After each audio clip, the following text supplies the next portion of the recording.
Chegamos a mais um final de junho com a metade do ano concluída. E como é de costume aqui no canal, neste último vídeo de junho estaremos conhecendo as mídias perdidas que foram finalmente encontradas até essa parte do ano, ou que pelo menos tiveram algumas atualizações. E diga-se de passagem, tivemos descobertas bem interessantes de materiais até que bem obscuros. Então, sem mais explicações, vamos conhecer as Lost Mídias encontradas em 2025 no primeiro semestre.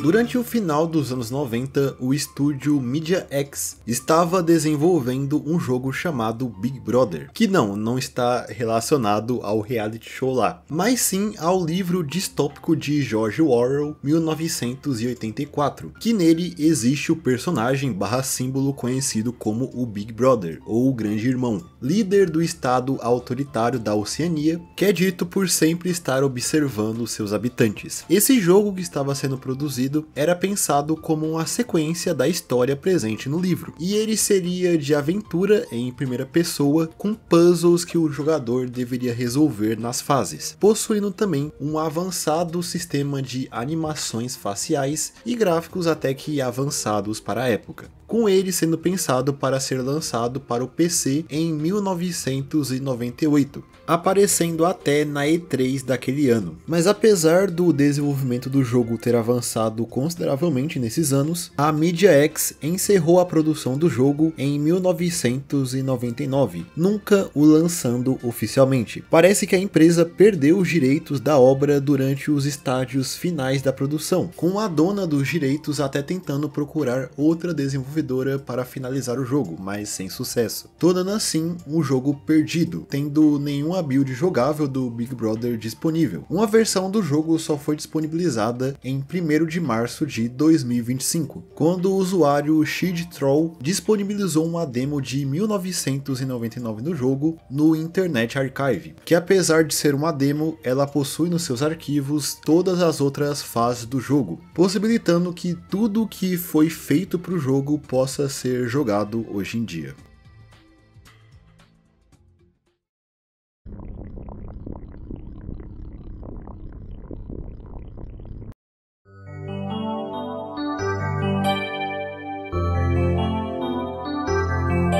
Esse é um caso que eu já falei algumas vezes sobre ele aqui no canal, mencionando ele até mesmo em um outro vídeo compilando descobertas da comunidade, mas eu estou colocando ele novamente aqui já que houve uma nova descoberta em relação a esse caso, mesmo que a maior parte da mídia ainda esteja perdida. Super Mario 64 Big Star Secret é o nome de um vídeo que foi postado no YouTube em torno do ano de 2007 por um usuário chamado LotusMan17. O vídeo se tratava de uma gameplay do jogo Super Mario 64 que prometia ensinar a como desbloquear o Luigi como um personagem jogável. No entanto, o vídeo era na verdade um screamer, ou seja, um vídeo que tinha um jumpscare no seu final para pegar todo mundo que assistia desprevenido. O jumpscare usado no vídeo é o mesmo que aparece naquele vídeo do carro descendo uma colina, que foi retirado de um comercial de café da marca Café. O vídeo se tornou bastante popular durante a época em que ele estava de pé, tendo uma captura de tela de 2008, salva no Wayback Machine, que mostra o vídeo com mais de 42 mil visualizações. O vídeo, porém, levou muito hate por ser um screamer, o que pode ter culminado no vídeo ser deletado em meados de 2011, possivelmente pelo próprio dono do vídeo. Com isso, desde então, é impossível de ver esse vídeo completo, mas apesar do vídeo em si estar perdido há mais de 10 anos, fragmentos dele foram encontrados ao longo da sua busca, como um vídeo que mostra um garoto reagindo ao Big Star Secret, que pela gravação ser feita de muito longe e por ela não estar em uma qualidade tão boa, já que é um vídeo bem antigo, pouco do Screamer pode ser visto. Existem também vídeos que tentam recriar o Screamer baseados em relatos e informações que temos sobre ele, mas só foi em 13 de maio de 2025 que finalmente uma parte do vídeo original foi encontrada, sendo essa parte os primeiros 47 segundos do Big Star Secret, que foi encontrado por um usuário do Discord da Lost Media Wiki que tinha esse trecho guardado em um HD de um PC antigo dele. Esses 47 segundos mostram a clássica edição do Windows Movie Maker, que era praticamente padrão nos vídeos da época, mostrando também parte da gameplay do Super Mario 64 modificado, onde o criador do vídeo trocou as cores da roupa do Mario para azul por algum motivo. Apesar desse ser um achado bem importante, ainda existe mais de 4 minutos do vídeo ainda perdido, que a partir deste achado dá para acreditar que o vídeo completo pode ser encontrado algum dia.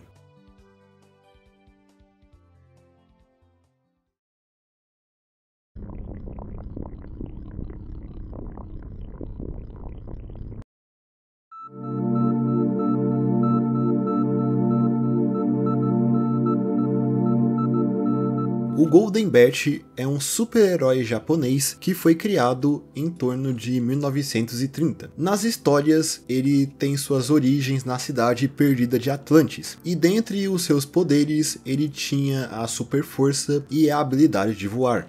E o Golden Bat possui um design bem icônico, com uma máscara de caveira. Inicialmente, as suas histórias eram contadas através de uma arte japonesa conhecida como Kamishibai, uma espécie de teatro de papel que era muito popular no país durante os anos 20 e 30, onde a história era desenhada em vários papéis ou em um rolo de papel que ficavam dentro de uma caixa, onde uma pessoa trocava as imagens que apareciam dentro da caixa à medida que a história se desenrolava. Por ter surgido ainda no início dos anos 30, o Golden Bat é considerado por muitos o primeiro super-herói da história, já que ele foi criado antes dos super-heróis clássicos americanos, como o Superman e o Batman. O personagem foi adaptado algumas vezes para o cinema e para a animação, porém um dos filmes relacionados ao Golden Bat se tornou uma Lost Media, sendo o filme Golden Bat is Here, de 1972, que apesar de realmente ser um filme do Golden Bat, ele na verdade conta a história da criação do personagem como se fosse uma cinebiografia dos seus criadores, também contando a história da arte do Kamishibai e como essa forma de contar histórias lentamente perdeu espaço para a televisão, tendo no entanto algumas cenas onde o Golden Bat aparece. Após ele ser lançado em 1972, o filme não ganhou nenhum lançamento em home video, mas parece que ele raramente era transmitido na televisão, e supostamente durante essas raras transmissões da TV, 2 minutos do filme conseguiram ser gravados e posteriormente disponibilizados na internet, se tornando assim o único trecho que tínhamos do filme disponível até o dia 28 de fevereiro de 2025, quando um usuário da Lost Media Wiki chamado Maxwell Breeze disponibilizou o filme completo no Google Drive. Não se sabe muito sobre como ele conseguiu encontrar esse filme, mas parece que ele teria o achado em um site de torrent japonês. Atualmente o filme completo está disponível no Internet Archive.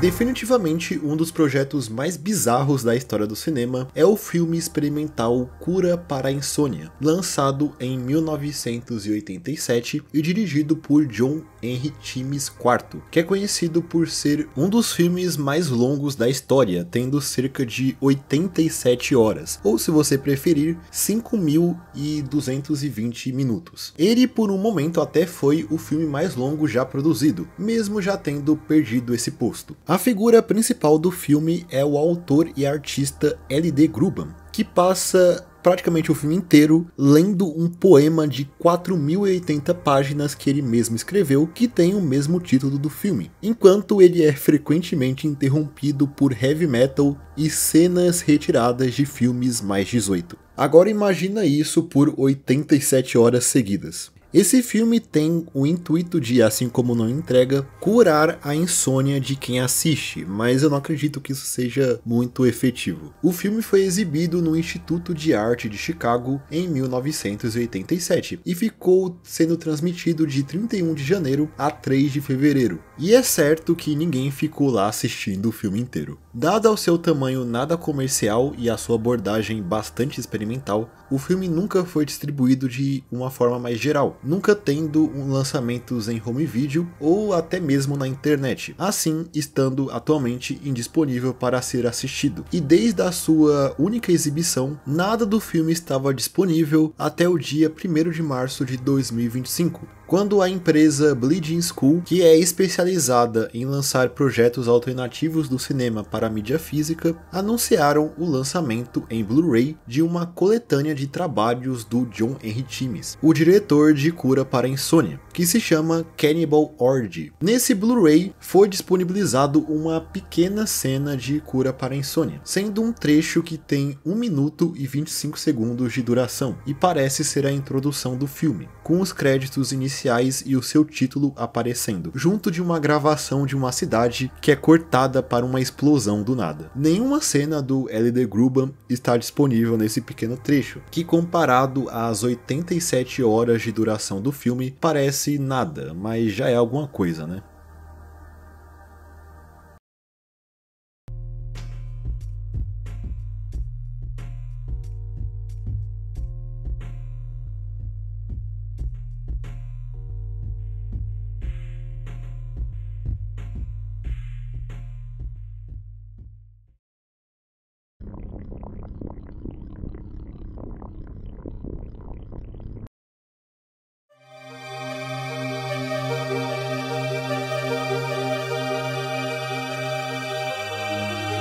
Mas com certeza um dos achados mais relevantes dos últimos 6 meses foi o piloto do Family Guy. Family Guy, ou Uma Família da Pesada, como é conhecido no Brasil, que eu sempre odiei esse nome, é uma série animada de comédia voltada para o público adulto que é produzida pela Fox desde 1999 e ela foi criada pelo Seth MacFarlane. O Seth, de início, criou um curta animado chamado The Life of Larry em 1995 que acompanha um homem de meia idade chamado Larry e o seu cachorro falante chamado Steven. Personagens esses que são considerados protótipos para o que viria a ser o Peter Griffin e o cachorro Brian. O Life of Larry foi produzido entre 1994 a 1995, enquanto o Seth MacFarlane ainda era um estudante da escola de design de Rhode Island, e ele fez esse curta como um trabalho para a faculdade. Esse curta chamou a atenção de uma produtora da Hanna-Barbera chamada Ellen Cockrell,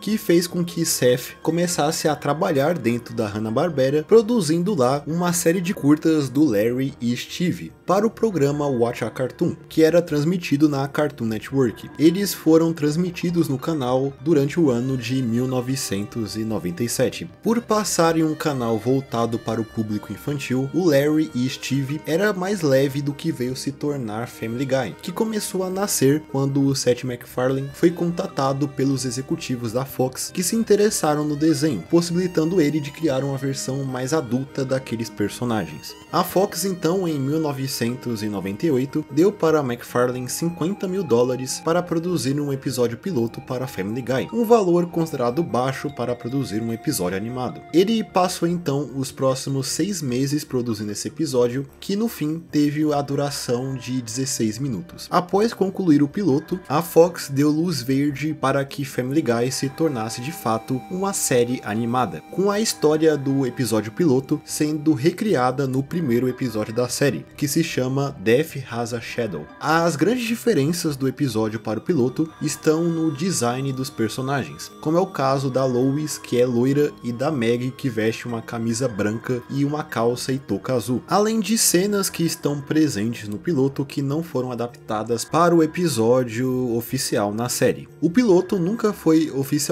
disponibilizado na íntegra, com os 7 minutos dele estando disponível no volume 2 do DVD da série. No final deste trecho existe uma mensagem escrito Coming Soon, ou em breve, dando a entender que o resto do piloto seria disponibilizado em algum momento, algo que nunca aconteceu de fato. Além deste trecho de 7 minutos, estava disponível na internet algumas imagens do resto do piloto e alguns outros pequenos clipes que foram disponibilizados em uma entrevista do Seth MacFarlane feita ainda em 1999 pela Fox. O piloto completo só foi encontrado em 20 de março de 2025, quando ele foi encontrado no site pessoal de um homem chamado Robert Paulson, que era um dos funcionários da Digital Ink e Paint, que trabalhou na animação do piloto. O episódio aparentemente estava no site de Robert desde setembro de 2022, mas só perceberam que ele estava lá agora em 2025. Atualmente ele pode ser assistido completo no YouTube.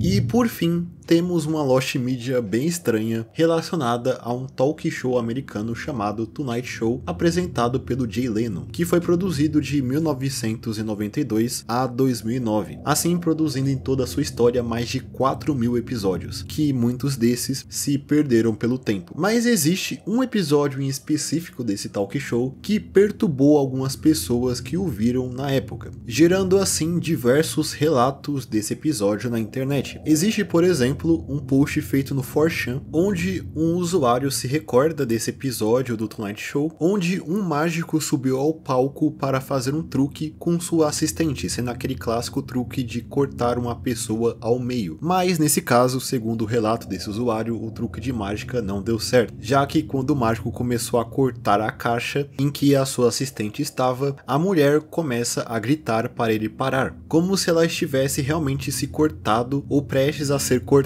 Logo, tanto o mágico como o Jay Leno correm para ajudá-la para ver se ela estava ferida. Esse relato chamou a atenção da comunidade, com outras pessoas também se lembrando desse episódio, com pessoas que alegaram que essa cena foi armada e tudo isso não passou de uma piada, com outros tendo memórias de que aquele foi realmente um acidente e a mulher se machucou de verdade, fazendo com que a NBC, a emissora que transmitia o Tonight Show, nunca mais reprisasse esse episódio, que assim teria caído na obscuridade, fazendo com que, assim como muitos episódios do programa, não estivesse disponibilizado na internet. Como ele não estava, ninguém conseguia encontrar essa cena em lugar nenhum. Isso até o dia 25 de fevereiro de 2025, quando o usuário General Outro upou o episódio completo em seu canal no YouTube. Esse episódio em questão foi o episódio número 2081, que foi chamado de Unplugged, e ele foi gravado em 21 de junho de 2001, época em que o estado da Califórnia, onde o talk show era gravado, sofria diversos blackouts, fazendo com que muitas casas ficassem sem luz. Vendo isso, o Jay Leno teve a ideia de gravar esse episódio durante um desses blackouts, iluminando o estúdio com diversas velas e lanternas de mão, gerando assim um dos episódios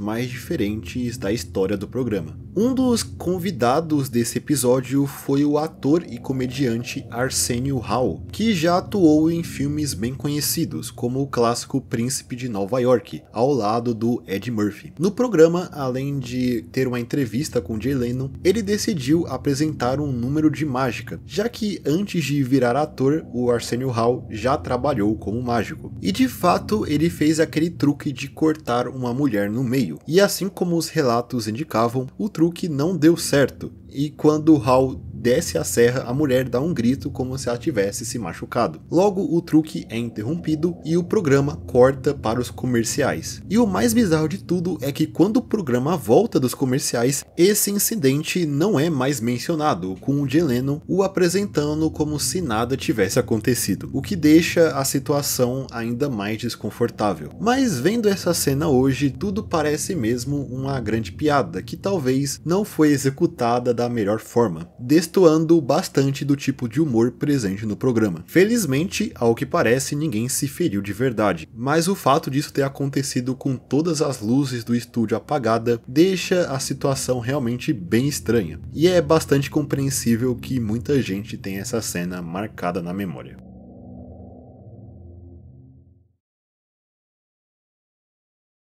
E era aqui que o vídeo iria acabar, se não fosse uma descoberta que aconteceu literalmente no último dia de produção do vídeo. Se o piloto de Family Guy era até então considerado a maior descoberta do ano, ela já não é mais. Afinal, outro episódio piloto acaba de ser encontrado. E eu estou falando, é claro, do piloto do Backyardigans, conhecido como Me and My Friends. O Backyardigans é um desenho que foi lançado inicialmente em 2004 e foi criado pela Janice Burgess. Porém, o programa inicialmente não seria uma animação em 3D, como acabou se tornando, mas sim um programa filmado com atores vestindo fantasias dos personagens junto de fantoches. Essa versão do Backyardigans, que é conhecida como Me and My Friends, foi produzida em 1998 e nunca foi disponibilizada oficialmente, só sendo exibida internamente dentro da Nickelodeon. O único trecho disponibilizado do Me and My Friends surgiu em um vídeo de compilação de produções feitas no estúdio de Orlando da Nickelodeon. Trecho este que tem apenas 3 segundos. E esses 3 segundos e algumas outras poucas imagens eram as únicas coisas que tínhamos do piloto por anos, que não conseguiu ser encontrado mesmo com uma grande busca da comunidade pelo piloto, se tornando ao longo dos anos uma das mídias mais procuradas e desejadas. E recentemente essa busca levou um grande balde de água fria com uma revelação bem bizarra, que dizia que os administradores da Backyardigans Wiki supostamente teriam uma cópia do piloto esse tempo todo, e por algum motivo eles não compartilharam ela com ninguém, fazendo um legítimo gatekeeping. Eles teriam até mesmo atrapalhado as buscas, dando informações falsas para que ninguém conseguisse recuperar essa mídia.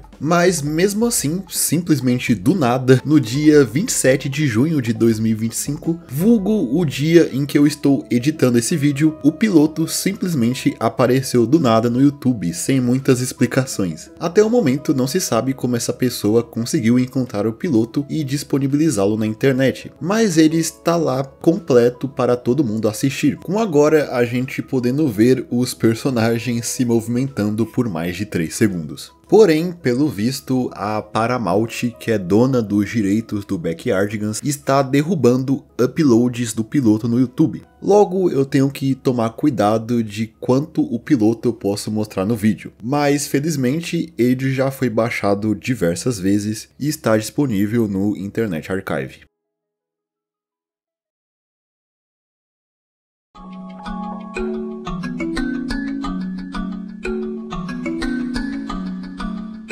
Então eu acho que é isso. Essas foram algumas Lost Medias que foram encontradas ou tiveram avanços significativos em sua busca agora no primeiro semestre de 2025, que eu achei interessante de comentar com vocês neste vídeo, que eu espero que vocês tenham gostado. Se sim, não se esqueça de comentar aí embaixo, deixar o seu like e se inscrever no canal para mais vídeos como esse no futuro. E no mais é isso, eu espero todos vocês em um próximo vídeo. Até mais!